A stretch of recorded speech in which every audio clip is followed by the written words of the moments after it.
topic. I mean, I know that there are several people that, you know, actually here on YouTube that have done their very own uterine fibroid stories. And I'm looking out of it because I have like some little notes, guys, because I didn't want to forget anything.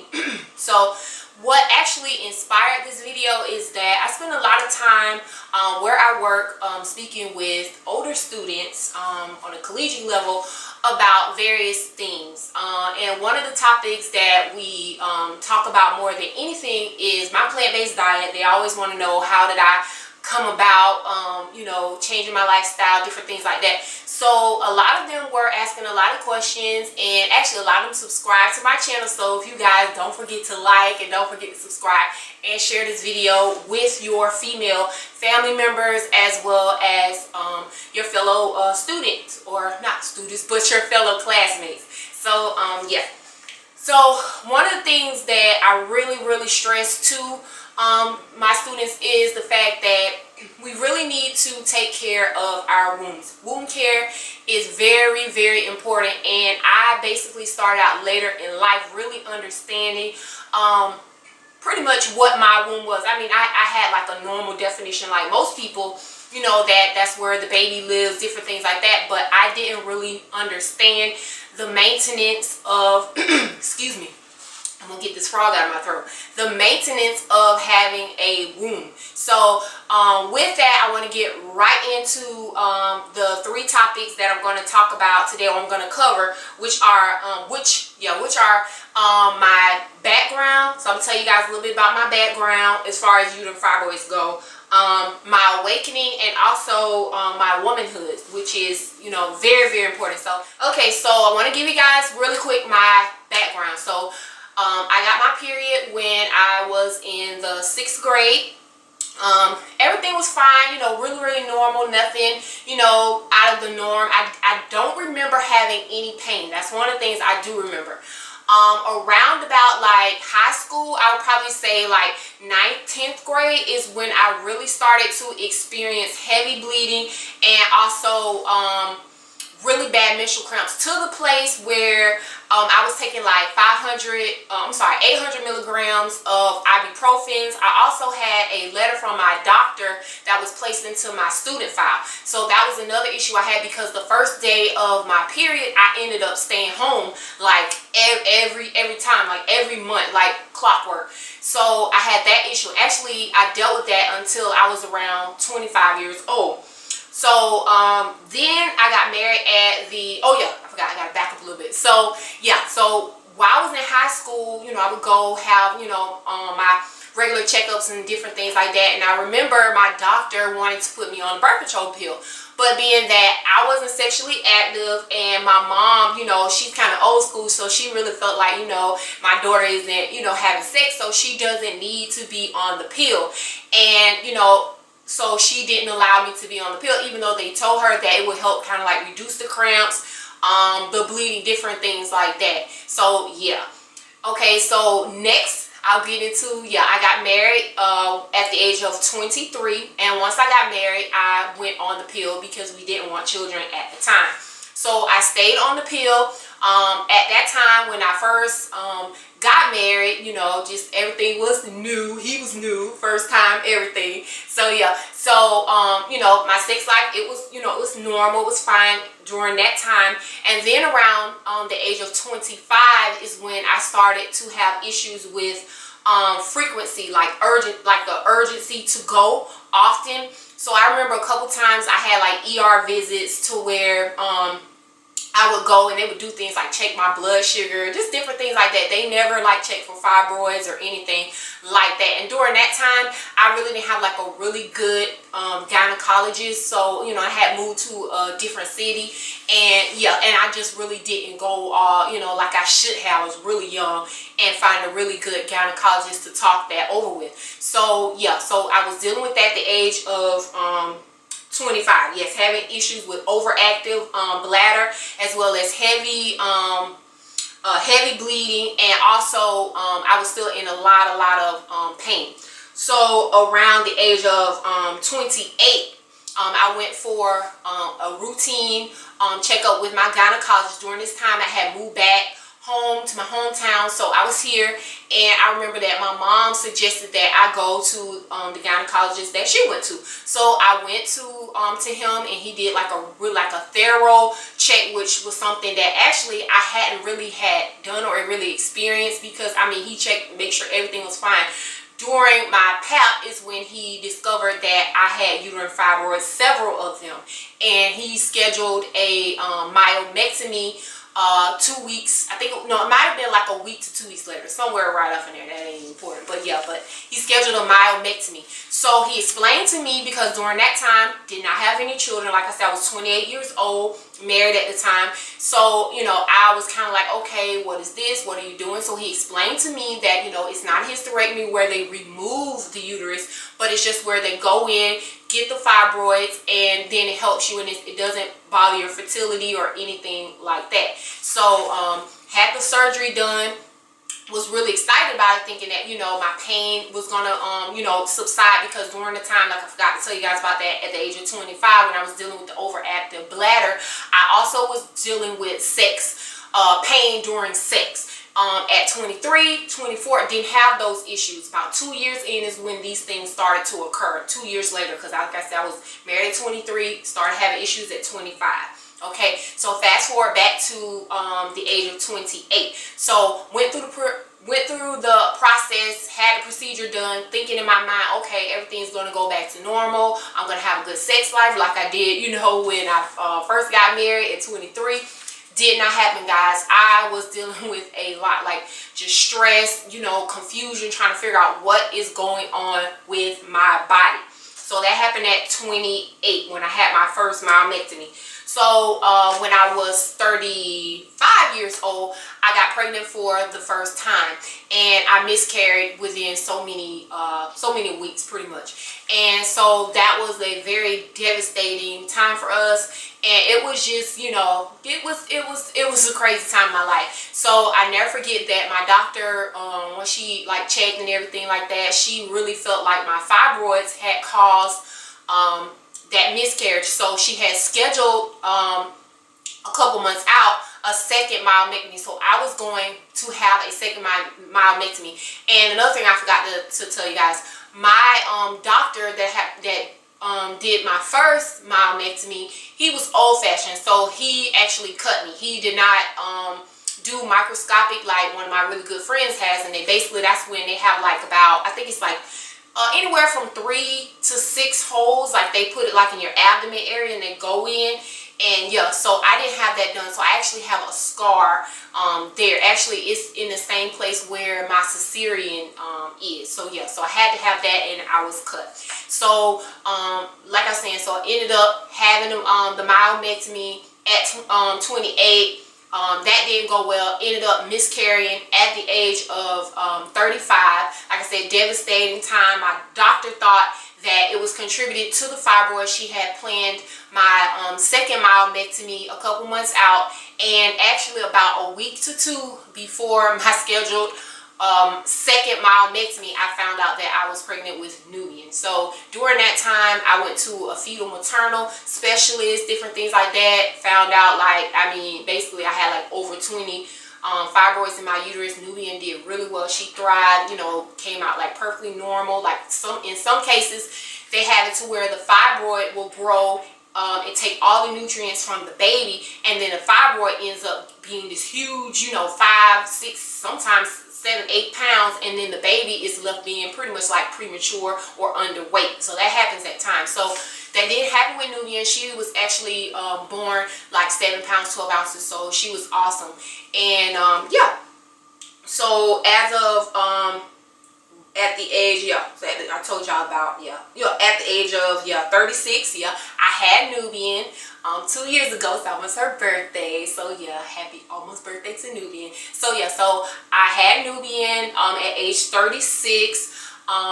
And actually I had a large mass that was on the entrance of my uterus. So actually I ended up kind of having a myomectomy before I actually had my cesarean done, because my doctor could not get in to get Nubian until she actually removed the large mass or the fibroid. So that was one of the things that happened. So on to next. So now currently, I'm 38 years old. I do not have painful menstrual cycles at all. I don't take anything for pain like I used to. There was never a day that I didn't have to take a Motrin or something in the past. So I have basically very minimum bleeding now.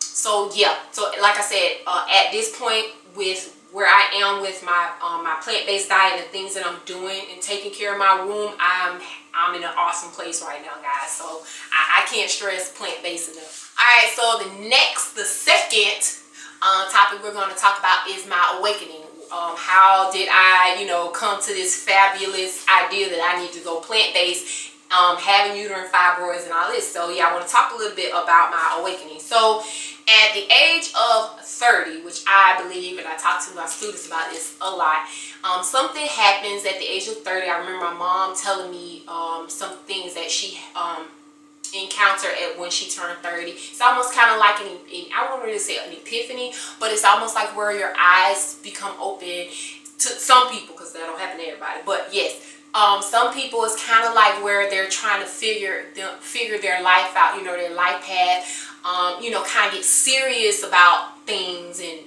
different things of that nature, like what they're going to be doing, with themselves, mind, body, and spirit. So I was actually going through that during this time. Like I said, I was beginning to question everything, the world in which I live.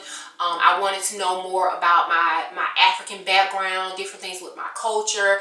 And I really was just searching for a lot of answers, and I started to do a lot of research. I'm actually going to link in the description box all the different books that I read to kind of help me with my awakening. And when I say that, I'm just not talking about just from a spiritual point of view. I'm talking about mind, body as well. And also, like I said, just opening up myself to the world at large and information at large, which was something that I didn't do previously. I wasn't a person that did a whole lot of research, so I became a person that wanted to know everything, like every little, like what goes in my mouth, different things like that.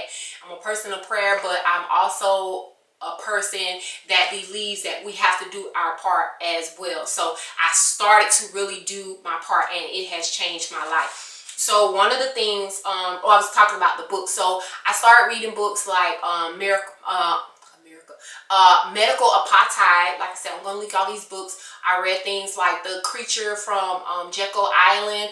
I read books like They Came Before Columbus, The Miseducated Negro, just various books like that. And like I said, it really changed my life. There was another book I read about the African American diet, like what our diet was like before slavery. So a lot of different things that I had learned, and I wanted to go back to nature.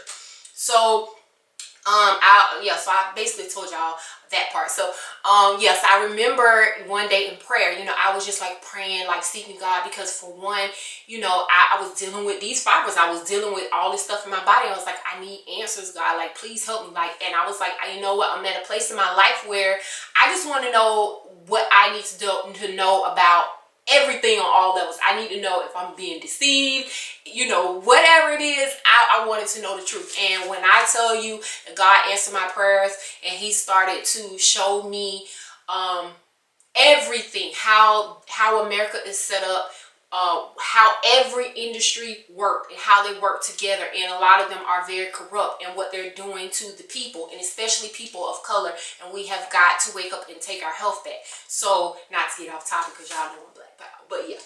So yeah, so so I got into that as well. And then, like I said, I began to observe, I began to think, and I began to decode things in my community. So these are like, let's say, what do I have? I have like 4 different questions that I started asking myself. And I want my students to, look at this, and I want y'all to think about it as well. If you haven't, think about it now. And if you have, just continue to think about this stuff and how you can change it, as you go further and you go into your new careers and different things you want to do to change the world. Just start thinking about some of these things. So one of the things I started thinking about was, why are there so many commercial food chains in our communities, and there's a lack of healthy options in our community? So I started thinking about things like that. Also, I started thinking about why the doctors offer so many different prescriptions. Sometimes they don't even really do their research before they release these different prescriptions to their patient. Also, some doctors don't administer any medication at all. So I wanted to know, why are you administering so much and not healthy alternatives? And then in some cases, why aren't you administering any type of help at all? You know, just education, basically that much education. So then I also wanted to know, why are there so many people in our communities that are dealing with ADHD, autism, and also why is there such a plethora of dialysis centers that are popping up in our facilities? Like, for instance, in my community, I know there's one place that used to actually be kind of like, it was actually a kind of like a patient's first type place, and then they basically, those people left out, and then now it's a diagnostics, not diagnostics, I meant to say it's a dialysis center. And I also remember when we took our family trip last year to Atlanta, we went to a mall and they actually had a dialysis center in the mall. So I'm like, what is going on? There is an epidemic.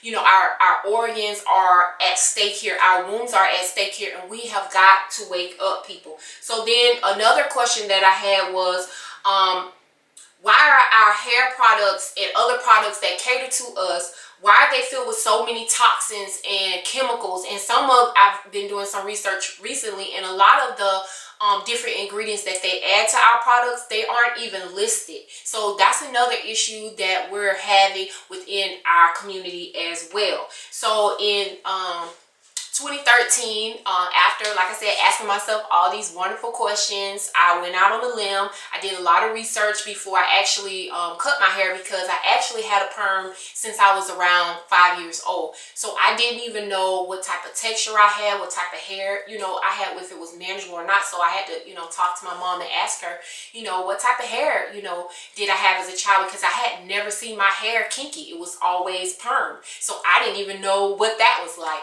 So I remember when I cut my hair, I was in love. I had done so much research. I was just in love with natural hair. Detoxed my body, and I started to juice more. Also, I started eating less meat. I still was addicted to my dairy, so I kept that in my diet. But yes, what was one of the other things that I was doing? Oh yeah, like I was saying, I did my very, very best to continue to research what I needed to do for my womb during that time, because I still was dealing with uterine fibroids. So like I said, I was doing different like castor oil packets, like on my stomach. Like, I mean, I was trying all types of natural herbs, just a lot of different things that could help me with what I was dealing with, before I actually realized that I needed to go completely plant-based and leave the dairy alone. The dairy was one of the main culprits of what was going on with my fibroids and where I was. So yeah, that was in 2013. So by 2016, I was barely eating meat. Like, I would have, a little bit here, a little bit there, but I was more so trying to really focus on having a plant-based diet, like more, vegetables, like more green juicing, different things like that. I was trying to focus more on that. Oh yeah, let me back up a little bit. Yeah, so y'all check the description box below if y'all want to check out more about my products, Kissed by the Sun. Yeah, go to my website and all that's going to be in there. So we'll go, yeah, we'll do a little wheelie and go back. So yeah, so that's 2016. So in August of 2017, Nubian and I decided to go plant-based. So we've actually been plant-based for a whole year now. But I recently decided that I want to incorporate fish, just a little fish, and not all the time, just occasionally, like probably a little salmon here, there, grouper, maybe like red snapper, something like that. I know, a lot of people, that are trolling, that understand, what's going on, that, they may be like, oh, well, that's mercury. Yeah, there's going to be, a little mercury, in that, from what I've been researching, because there's so much pollution to the ocean. So you're going to have all these different issues. But yeah, like I said, I'm trying to keep that to a minimum. But I just feel like, for me personally, and what I'm trying to do and where I'm trying to go, that I need to incorporate just a little fish into my diet. But like I said, dairy, pork, chicken, fish, turkey, all of that. I think I said all of them. Yeah, all of them gone, gone, gone. Like I said, just fish, certain type of fish, no tilapia, that trashy fish, none of that. So yeah. So I think, yeah, that's pretty much it for my little awakening, guys. So that closes that one off. So I'm gonna go into the third one. So the third one is my womanhood. So I want to talk a little bit about that. So one of the things that I want to say to you guys is that, you know, I had, like I said, in my 20s, I ate whatever I wanted to eat. I did not count calories at the time. To be honest with you, that's not even all that important. The chemicals, we need to be counting the chemicals more than we do the calories. A lot of that is just kind of, like I said, it's a lot of mind manipulation and different things like that. If you're eating real food, you don't have to worry about, you know, oh, how many calories I'm getting a day, or, you know, how much, you know, this sugar that I'm getting and this and that. I mean, if you're eating natural sugar, things that your body is accustomed to, things that your body can digest and different things like that. But like I said, I don't want to get off into a lot of that because of the fact that you know, I'm not a medical doctor. I'm pretty much just giving you guys, you know, my take on it. So like I said, 3 years of me being ignorant and not really knowing a whole lot about my womb, I really don't want you guys to go through the things that I went through. So I really want you to take time and take care of your womb. Like even now, like I said, with me changing my diet, it's still going to take some time. I still have some fibroids. They're around like centimeter sizes that are still in there. But there are days where, you know, my womb, it aches. So I have to, you know, wear like a little bit more like support to keep it up and make sure, excuse me, that I take care of it and I pamper it and different things like that. So, you know, I admonish you guys to do that too. You know, if you've been working all day or something, you're on your feet. When you get home, elevate your feet. Different times, like, you know, around your cycle and stuff, wear some little, you know, underwear that are going to support you a little bit more. I'm not saying super tight, but something that's going to support you, because the womb, it actually does, it shifts. So you really want to start now taking care of yourself. So that's one of the things that I'm really excited about, the fact that, you know, that I had to go through. You know, some people have to go through things so that other people can't. So I went through what I went through so that Nubian doesn't have to go through that. So I'm going to make sure that, you know, I start her really, you know, start her off early with different detoxes and different teas and different things that are going to help her, different herbs that are going to help her to transition when it's time for her to get her cycle, so I can make sure that she's getting all the nutrients and everything back into her body after it's depleted. And then one of the things that I want to talk about is the fact that if you are an athlete and you actually are not having your menstrual cycle, to be honest with you, a lot of physicians in the Western, they believe that there's something wrong with that. So a lot of times they'll give young ladies different things to start their cycle. To be honest with you, that really is a good sign that your body is very healthy. There's something wrong when the body hemorrhages like that. It's not natural, and it's not right. Like I said, I'm not saying for you not to have your cycle, but I have some female friends that have had hysterectomies. They have went through things, and I've actually seen them where some of them are going through like 3 and 4 pads at one time. You're actually, that's death. You know, you have a person that's bleeding like that, to where a lot of times these people are passing out. Different things. That's not normal, ladies. Don't ever think that that is normal. And I'm telling you, I am a living witness.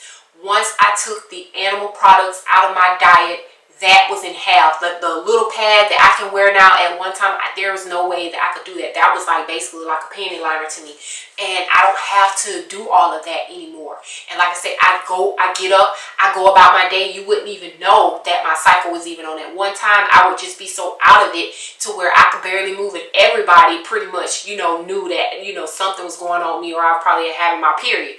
But now I get up, I go freely, I do what I'm supposed to do, because I'm starting to learn my body. I know more about my body, so I know how I need to fuel it, what I need to do to make sure that my womb is in a healthy place. So that's one of the things that I wanted to cover in the last on the last topic of your womanhood. Like I said, get to know your body in intimate ways. You should know your body more than anybody, more than your partner. Another thing, don't allow these young guys to be, you know, doing all these somersaults and head flips and stuff all up in your cat and stuff. Stop that. You know, letting people just, you know, brutalize your vagina. For one, like I said, it moves. It's an organ. It moves. It can shift. You know, you can knock your womb out of place. So just be careful. I'm not saying don't enjoy your life, don't have a good time. But what I'm saying is some of this stuff that, you you know, a lot of us are doing, it's uncalled for, and it's not becoming of a woman. You know what I'm saying? It's becoming of a whore. You know, I'm just gonna be honest with you, because some of this stuff is crazy. You know, some of the things that we've come to. But like I said, that's for a whole nother level to really get into that, to tell you, you know, a lot of times where people's mindsets are now, you know, and how, yeah. But like I said, that's for a whole nother video, ladies. But like I said, I just want you guys, oh yeah, and another book, and I'll link that too. It's called The Sacred Woman by Queen of Food. Awesome book. I love it. It's great. Has a great prayer in it for the womb, different things like that. Like I said, just start taking some time to get acquainted with yourself. You know, nobody's gonna know you in a more intimate way besides you and besides God, you know. But you as a woman, you need to know your body, and you need to know how it works. And like I said, you know, don't, you know, you're special. You know, you're special. You know, you can wait, you can, you know, or if you don't want to wait, like I said, just make sure that you're not, you know, filling your body with all these different, like I said, birth controls and different things that you're not researching, and you don't know some of the side effects. Because like I said, I didn't know that one of the side effects of taking the birth control pill was fibroids. So it was kind of like, you know, I'm thinking I'm taking them because I didn't want to have babies, you know, at 23, and then 2 years into it, it's like, okay, that was like my first time and my first, you know, enjoying it, and it really hasn't been like that for me because of, like I said, these fibroids. So that's another thing. You want to take care of yourself. Start while you're young. You know, I can't say it enough. I'm gonna stop ranting and raving about it. But like I said, just take care of yourself. And if you guys have any questions, any more questions, any concerns, anything personal you want to talk about, you guys know, you can, I have all my, like I said, links in the description box. You can Facebook me, Instagram, Twitter, my personal website is there with my real phone numbers there, so I don't mind people calling me. So like I said, I just want to, you know, be somebody that's here to help other women. So if I can do that, hey, that's what I want to do. So again, thank you guys so much for watching. Don't forget to like, don't forget to subscribe below. Don't forget to tell your friends and ask them to please subscribe and to share this video. I love you guys very much. XOXO.